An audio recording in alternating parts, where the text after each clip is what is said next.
stepped in, dripping wet, laughing as she shook the rain from her jacket. "Miss me?" They talked, the conversation easy, familiar, until it wasn't. A bottle of wine appeared, and soon they were sharing a single glass, the space between them shrinking with each sip. At some point, the game was forgotten.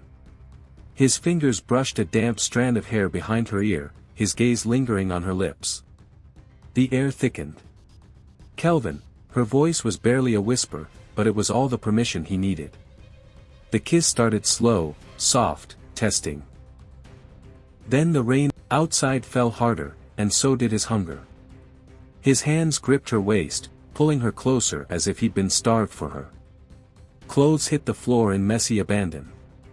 The shy, reserved guy she'd met weeks ago was gone. Now, he was all heat and urgency, pinning her to the bed with rough, desperate kisses. When he pushed inside her, she gasped, her nails digging into his back as his thrusts grew deeper.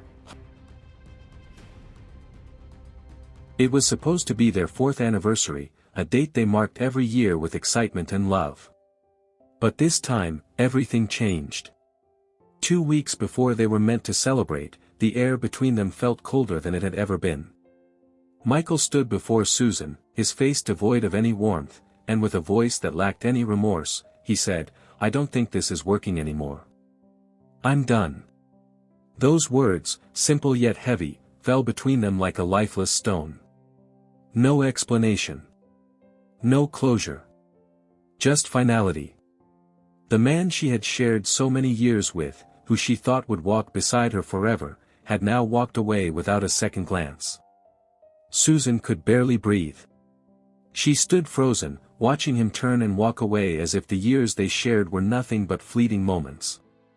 With her heart shattered, she turned, walking silently to her car. The Range Rover, a gift from her parents on her birthday, seemed to mock her now, an empty symbol of a love she had once believed in. Tears fell uncontrollably as she drove, her mother's words of comfort offering no solace, the sting of betrayal still too fresh. She had always confided in her parents about her relationship, and they, like any parents, had seen the love between her and Michael. But now, there was nothing but emptiness. Her father, seeing her pain, offered to pull strings, get her posted anywhere she wanted, maybe somewhere she could escape the hurt, perhaps to Abuja or Lagos for her service year. But Susan, in that moment, looked up at them both with an unexpected resolve. "No," she said, her voice quiet but firm. "I want to feel life for myself. I need to face it, even if it's painful."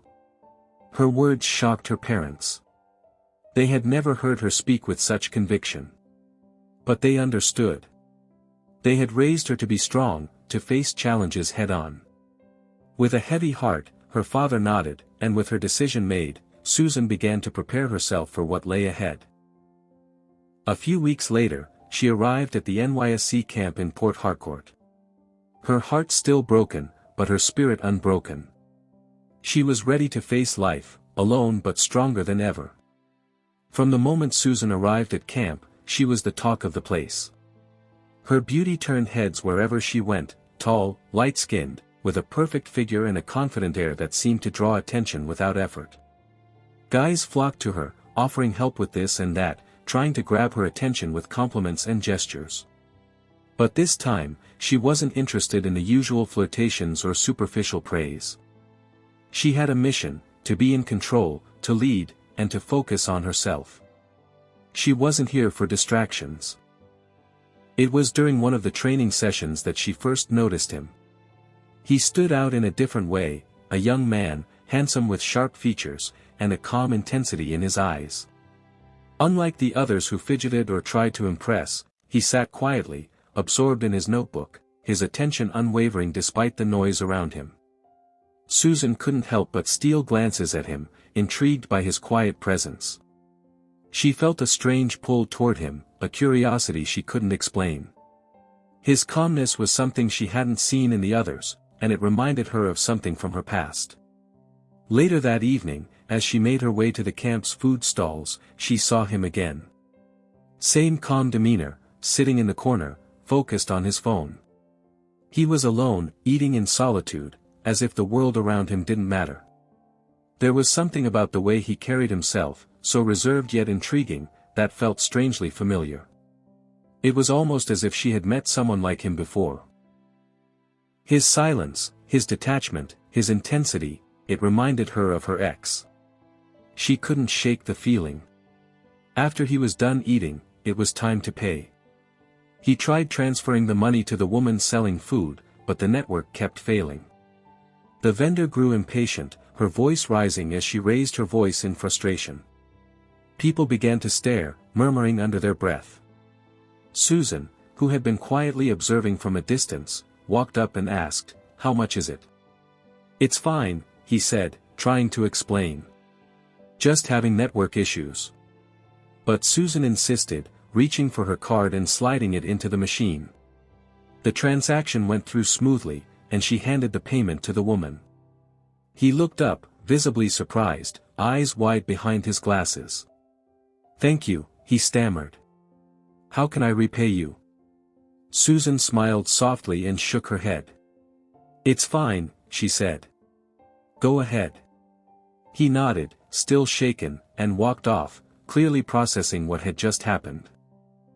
One evening, after a long day of activities, Susan reached for her wallet, ready to pay for dinner. But before she could, he stretched out his card and placed it in her hand. "Just a way of saying thanks for saving my ass the other day," he said with a shy smile. Susan chuckled softly, and for a brief moment, the weight of their silence lifted. They sat together under a tree, the evening breeze making the air feel cooler, though he was visibly nervous, beads of sweat forming on his forehead. Curious, Susan looked at him and asked, "Why are you so shy?" He fidgeted with his hands, unable to look her in the eye. "Nothing really," he stuttered, "I'm just not very good with new people." Susan smiled gently, understanding more than he realized. The distance between them was slowly shrinking, and soon, they were sitting closer, their conversation stretching deeper. As they shared stories, he told her something that still haunted him. The memory of his friend being electrocuted in their school hostel. He could still picture it in vivid detail, the moment of shock, the cries for help. But in that moment, he froze, unable to move, to save his friend. "I could have done something. I should have," he said, his voice breaking. "I feel like I'm a coward for not acting. It's my fault he's gone." His words were raw, and Susan could hear the guilt in his voice, the pain that still weighed heavily on him. Susan didn't say anything for a moment. She simply sat with him, letting the silence speak louder than words ever could. They had both known loss, in different forms, and that evening, something inside them began to heal. Their days in camp became filled with laughter and late-night talks under the stars. They shared stories of home, their hopes, and their pain. They laughed at silly jokes, played pranks on the others, and snuck snacks when they skipped meals. They were two friends, both carrying their own burdens, but slowly, bit by bit, they were starting to ease each other's pain. One evening, after a particularly long training session, Susan found herself opening up. "I had a relationship once," she said quietly, staring into the distance. "I thought it was going to end in marriage, but it ended just like that." She snapped her fingers. No explanation. No reason. Just a clean break. "And for weeks, I blamed myself. I thought I wasn't good enough, that something was wrong with me." He listened quietly, his eyes softening as she spoke. "It's hard," he said, his voice understanding. "But sometimes, you have to let the pain go, even when it feels like it's all you have left." Susan nodded, appreciating his words more than she could say. Finally, Susan smiled softly and said, "By the way, I don't think we've properly introduced ourselves. I'm Susan." He looked at her and smiled, a little less nervous now. "I'm Kelvin," he replied. Two souls, broken and healing together, finding comfort in each other's presence. Until one night changed everything. The rain poured heavily that evening, drumming against the pavement as Susan hurried to Kelvin's apartment. They hadn't seen each other all day, and the silence between them had been unbearable. When she knocked, he was sprawled on the couch, eyes glued to a football match, beer in hand. The last person he expected was her. Susan.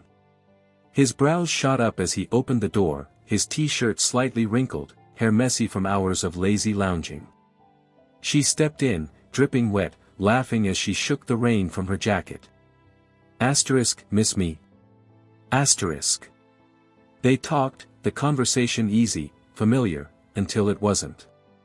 A bottle of wine appeared, and soon they were sharing a single glass, the space between them shrinking with each sip.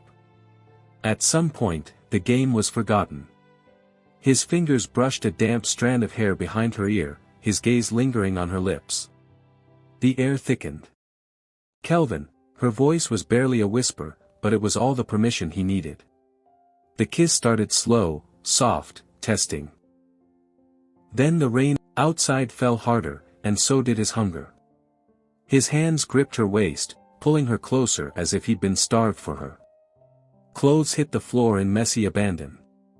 The shy, reserved guy she'd met weeks ago was gone. Now, he was all heat and urgency, pinning her to the bed with rough, desperate kisses. When he pushed inside her, she gasped, her nails digging into his back as his thrusts grew deeper, harder. Susan, his voice was ragged, his rhythm relentless. She arched beneath him, breathless moans escaping her lips, lost in the way he moved, like he couldn't get enough. Afterward, they collapsed in a tangle of limbs, sweat-slicked and breathless. Thought you were a virgin, she teased, tracing circles on his chest. He laughed, low and satisfied. Guess you bring out the beast in me. Later, as she walked back home, the rain still falling, her mind replayed every touch, every kiss. She had sworn never to fall in love again. But Kelvin? He wasn't just another mistake. He was something different. And that terrified her. Sleep wouldn't come. Not when her skin still burned where his hands had been, not when the ghost of his touch lingered like a promise. Susan tossed in bed, torn between wanting to forget and needing to remember every second. She told herself it was too soon, that she was reading too much into stolen moments. But the more she tried to pull away, the closer he seemed to draw, his quiet persistence breaking down her defenses one smile, one glance at a time. They fell into an easy rhythm. Study sessions that turned into shared meals, late walks that stretched until dawn. That night under the stars, breathless from laughter and something deeper, she'd collapsed against his chest. His arms tightened around her as he murmured into her hair, "Any man who let you go was a fool. I'm just lucky he did." The words settled between her ribs, warm and certain. This wasn't just passing time. The way he looked at her. Like she was something precious, like he'd been waiting his whole life to find her, made her wonder why she'd ever been afraid to feel this again. The sheets were still damp when he pushed her against the wall again. Susan gasped as Kelvin's teeth grazed her shoulder, his hands already working at the button of her jeans. They'd just finished 20 minutes ago, her legs still shaky from the last round, but neither of them could keep their hands to themselves. Every room became their playground. The library study corral where she bit her lip to stay quiet. The back seat of his car parked behind the dorm. That reckless afternoon in the empty lecture hall when he'd lifted her onto the professor's desk. They were insatiable, addicted to the way their bodies fit together. "You're gonna kill me," she panted one evening as he pinned her wrists above her head, his hips driving into her with a rhythm that made her see stars. Kelvin only grinned. That wicked, knowing grin that had started this whole mess. "Then die happy," he murmured against her mouth before swallowing her moan. They barely left his room except for food and classes. When they did, his hand always found the small of her back, possessive even in public. Her friends raised eyebrows at the hickeys peeking above her collar. His roommate started, accidentally, forgetting his key. One morning, tangled in sweat-damp sheets, she traced the scratch marks she'd left down his back. "We should probably slow down," she said, not meaning a word of it. His laugh vibrated against her bare stomach as he kissed his way lower. Lie better next time. The scary part wasn't how much they wanted each other. It was how natural it felt when he reached for her in his sleep. How right it seemed when she woke up to his heartbeat under her cheek. The final day of camp arrived too quickly. Kelvin had insisted on introducing her to his mother before they all went their separate ways. They met at a small restaurant near the grounds. Susan nervous, smoothing her clothes repeatedly, while Kelvin kept squeezing her hand reassuringly. His mother was elegant, her smile warm as she pulled Susan into a light hug. "Thank you for keeping my son happy these weeks," she said, her voice sweet. "He needed this." Susan relaxed slightly, until Kelvin excused himself to take a phone call. The moment he stepped away, his mother's expression shifted. She leaned in, her voice low but razor-sharp. "Listen to me. Whatever this is, it ends here. You're not part of his future." Susan's stomach dropped, but before she could respond, Kelvin returned, oblivious. His mother's face melted back into kindness, chatting lightly about the weather. When it was time to leave, Kelvin pulled Susan close, his arms tight around her. "I'll call you as soon as I get home," he murmured into her hair. She nodded, forcing a smile, her throat too tight to speak. As she watched them drive away, his mother's warning echoed in her ears. The worst part? She knew better than to fight it. Some battles were lost before they even began. Susan cried all night on the fancy couch. Her dad found her there in the morning, still in her pajamas. "What's wrong, my baby?" he asked softly. "Kelvin's mom doesn't like me," Susan sniffled. "She told me to stay away from him." Her dad listened carefully. Then he got that look, the one that meant he had a plan. The next day, Dad gave Susan shiny car keys. "Take my best car," he said. "Wear your prettiest red dress. Go see Kelvin and his mom. Invite them to dinner." Susan was confused. "Why?" Dad smiled. "Some people only understand what they can see with their eyes." Susan's driver stopped in front of Kelvin's house in a huge, silent black car that cost more than their whole street. When Susan stepped out in her beautiful red dress and nice shoes, even the birds stopped singing. Kelvin's mouth fell open. "Susan. Is that really you?" His mom came outside. When she saw the fancy car and Susan's expensive clothes, her eyes got very big. "Good afternoon, Ma," Susan said politely. "My father wants you to come to dinner tonight." At Susan's house, everything was super fancy. The gates opened by themselves. The floors looked like mirrors. A special cook made their food. Kelvin's mom kept touching things quietly, like she couldn't believe they were real. When Susan's dad walked in, Kelvin gasped. "That's the man from TV. The one who owns all the banks." After dinner, Kelvin pulled Susan outside. "You're rich. Why didn't you tell me?" Susan held his hand. "I wanted you to like me for me, not for my money." Kelvin laughed. "Well, now my mom loves you." They kissed under the stars while inside. Kelvin's mom was already telling Susan's dad, "We should plan their wedding." The end. Or is it?